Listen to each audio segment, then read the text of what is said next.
Assalamualaikum warahmatullahi wabarakatuh. Perkenalkan, nama saya Muhammad Raihan Abdillah dengan NIM C0E025033 dari Program Studi Keuangan Daerah.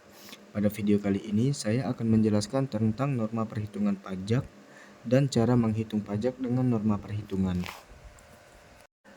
Dasar perhitungan pajak. Dasar perhitungan pajak adalah penghasilan kena pajak (PKP). PKP diperoleh dari penghasilan neto, PTKP penghasilan tidak kena pajak. Sumber penghasilan meliputi penghasilan dari usaha atau kegiatan, penghasilan dari modal, penghasilan dari pekerjaan, penghasilan lain-lain. Jika terjadi kerugian, maka dapat dilakukan kompensasi kerugian sesuai ketentuan perpajakan. Kompensasi kerugian. Kompensasi kerugian adalah pengurangan kerugian pada suatu tahun pajak terhadap penghasilan pada tahun berikutnya.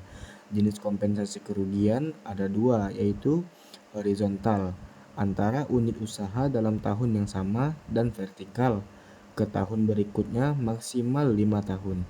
Tujuan kompensasi kerugian adalah untuk meringankan beban wajib pajak di masa yang akan datang. Cara perhitungan sesuai Undang-Undang PPh Pasal 17. Rumus PPh wajib pajak badan. Penghasilan kena pajak dikali tarif pasal 17. Penghasilan neto dikali tarif pasal 17 dan penghasilan bruto dikurang biaya yang diperkenankan Undang-Undang PPh dikali tarif pasal 17. Rumus PPh wajib pajak orang pribadi. Penghasilan kena pajak dikali tarif pasal 17, penghasilan neto dikurang PTKP dikali tarif pasal 17, penghasilan bruto dikurang biaya yang diperkenankan Undang-Undang PPh, lalu dikurang PTKP dan dikali tarif pasal 17. Contoh soal peredaran bruto PT Sanjaya dalam tahun pajak 2016 sebesar 30 miliar rupiah dengan penghasilan kena pajak sebesar 3 miliar rupiah. Penghitungan pajak penghasilan yang terutang. Jumlah penghasilan kena pajak dari bagian peredaran bruto yang memperoleh fasilitas, yaitu 4 miliar 800 juta dibagi 30 miliar rupiah dikali 3 miliar rupiah sama dengan 480 juta rupiah. Jumlah penghasilan kena pajak dari bagian peredaran bruto yang tidak diperoleh fasilitas, yaitu 3 miliar rupiah dikurang 480 juta sama dengan 2 miliar 520 juta rupiah. Pajak penghasilan yang terutang yaitu 50% dikali 25% dikali 480 juta sama dengan 60 juta rupiah. Total 25% kali 2 miliar 520 juta sama dengan 630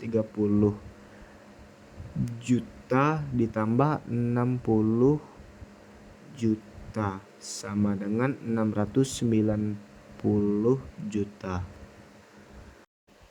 Norma penghitungan pajak.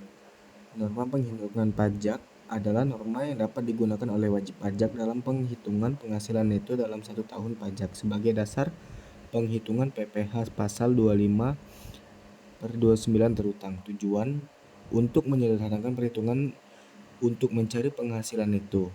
Norma penghitungan pajak. Norma penghitungan pajak penghasilan terdiri atas norma penghitungan umum, yaitu berlaku untuk wajib pajak orang pribadi yang menjalankan usaha atau melakukan pekerjaan bebas yang peredaran brutonya setahun kurang dari 4 miliar 800 juta. Norma penghitungan pajak khusus yaitu bagi wajib pajak tertentu, terutama bagi wajib pajak yang dalam menjalankan usaha atau pekerjaan bebas yang berkaitan dengan dunia internasional. Kesimpulannya, seni negosiasi bisnis melibatkan pencapaian kesepakatan yang saling menguntungkan melalui persiapan yang matang, komunikasi yang efektif, dan rasa saling menghormati. Negosiasi dapat dipertahankan jika para negosiator menerapkan strategi yang saling menguntungkan, membangun kepercayaan, dan mengelola konflik secara bijaksana. Sekian penjelasan video kali ini dari saya ucapkan terima kasih.